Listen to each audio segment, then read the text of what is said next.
आतुर हुए, शंकर भगवान के सिर से एक पसीने की बूंद पृथ्वी पर गिर गई। गिरते से एक धधकता हुआ अंगारा, लाल धधकता हुआ अंगारा ग्रह एक पुत्र के रूप में जन्म ले लिया। पृथ्वी से हुआ, इसलिए मंगल कहला गया।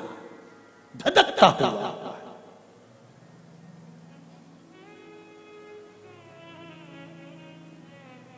पर अंधकासुर अभी नहीं मरा है। अंधकासुर की मृत्यु अभी नहीं हुई है। हर हर महा, अंधकासुर की मृत्यु अभी नहीं हुई।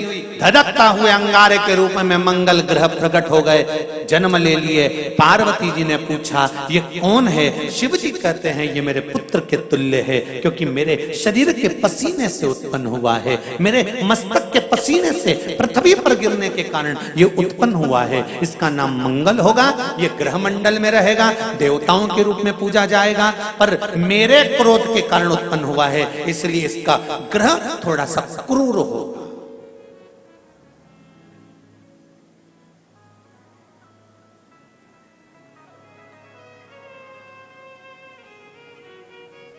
एक बात बहुत ध्यान से सुनिएगा। विवाह, शादी, संतान प्राप्ति,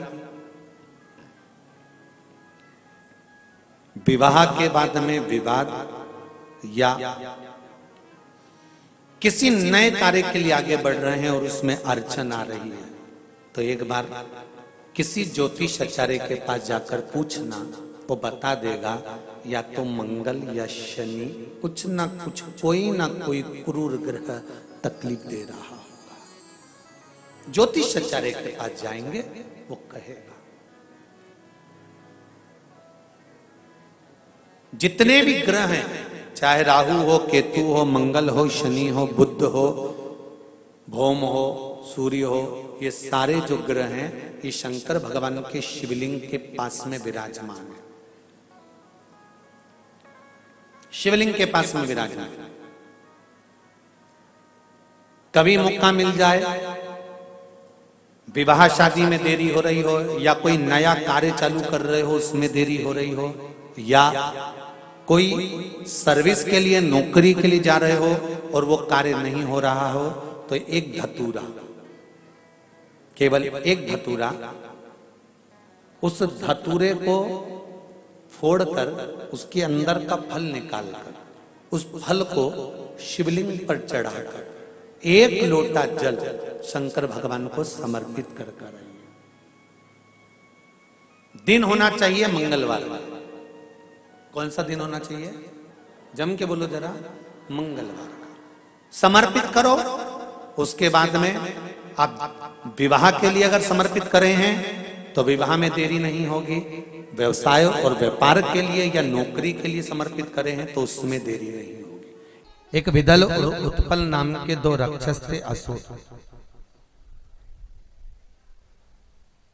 दोनों ने उपद्रव मचाया। एक बार विदल उत्पल माता पार्वती जी के पास में गए और जगत जननी जगदम्बा जी के स्वरूप को देखकर उनकी ओर आसक्त हो गए।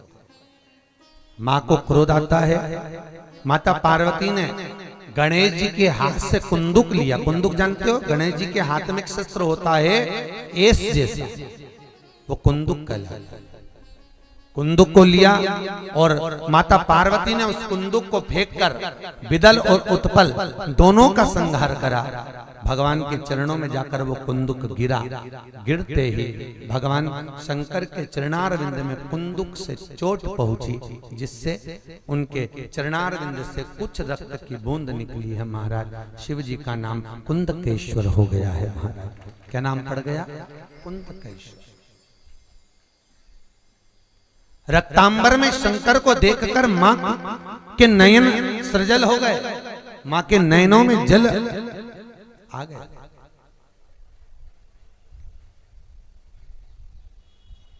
इसलिए माता पार्वती ने भगवान शंकर से वर मांगा, भोलेनाथ आज के बाद आपके शरीर पर रक्तांबर ना दे, रक्त ना दे।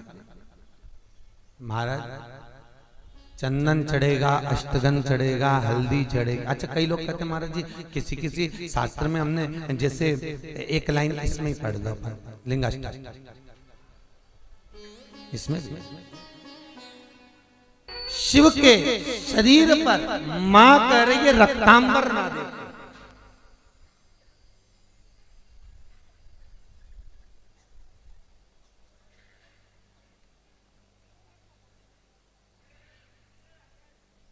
तो यहां कौमार खंड करा शिव महापुराण का कौमार खंड और कौमार खंड का 22वां अध्याय शिव महापुराण में वर्णन कर रहा कि पार्वती जी ने शंकर जी से यह मांगा कि मैं रक्तांबर न देखूं। ठीक है, तो शंकर जी पर अष्टगन चढ़ता है, चंदन चढ़ता है, अबीर चढ़ता है, गुलाल चढ़ता है, पर शिव पर रोली कुंकू नहीं चढ़ता। पर लिंगाष्टक के अंतर्गत कुमकुम चंदन लेपित लिंगम या स्पष्ट किया कि कुंकू चंदन। तो महाराज जी फिर ये चरित्र का वर्णन, कुंकू तो यहां लिखा है कि कंकु चढ़े।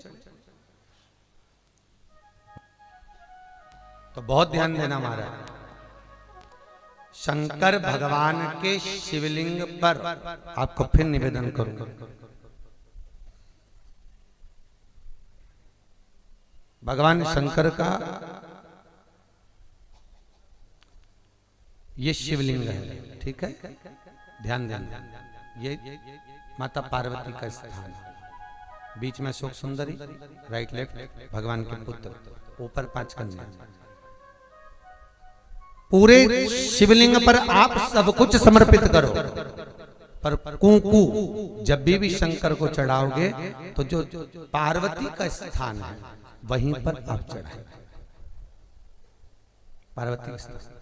क्योंकि माता जगतजननी जगदम्बा माता पार्वती ने शंकर से जो मांगा है आपके शरीर पर रक्तांबर ना दे। ठीक है, आपके शरीर पर रक्तांबर ना दे महाराज, क्योंकि कोई भी पत्नी अपने पति को कभी रक्त में सना हुआ नहीं देखना चाहती। जो बेटियां ससुराल में दुखी हैं, बहुत कष्ट में हैं,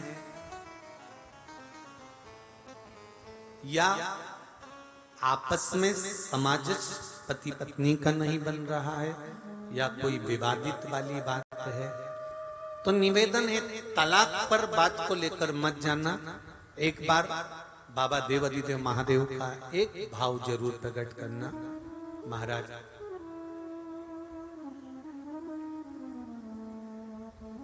श्री अवधूतेश्वर महादेव का नाम लेते। कौन से महादेव? अवधूतेश्वर महादेव का नाम लेकर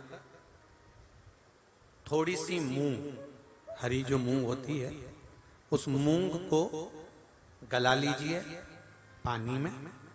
गलाने के बाद में उस मूंग को शिव मंदिर में ले जाकर भगवान जो नंदीश्वर विराजमान होते हैं वहां रखकर 7 बेलपत्र उस मूंग पर चढ़ा दीजिए। चढ़ाकर बेलपत्र मेरे देवादिदेव महादेव को अवधूतेश्वर महादेव के नाम से समर्पित कर दीजिए।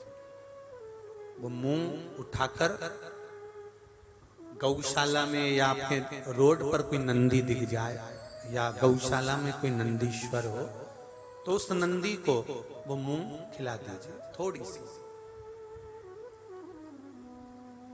3 या 4 प्रदोष करोगे, तलाक तक बात नहीं पहुंचेगी, आपस में प्रेम बढ़ जाएगा, बेटी को सम्मान मिलना प्रारंभ हो जाएगा और टेंशन समाप्त हो, परिवार नहीं टूटेगा।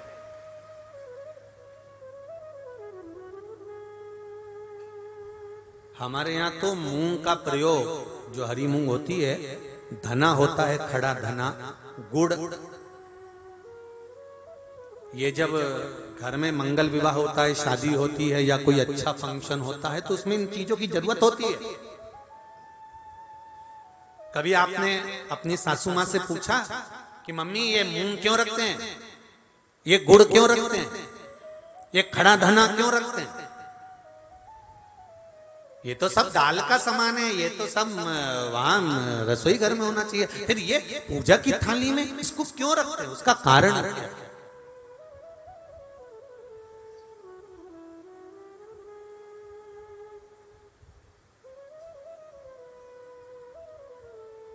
उसका कारण क्या है? कभी अपनी सासू मां से पूछना, तो सासू मां बताएगी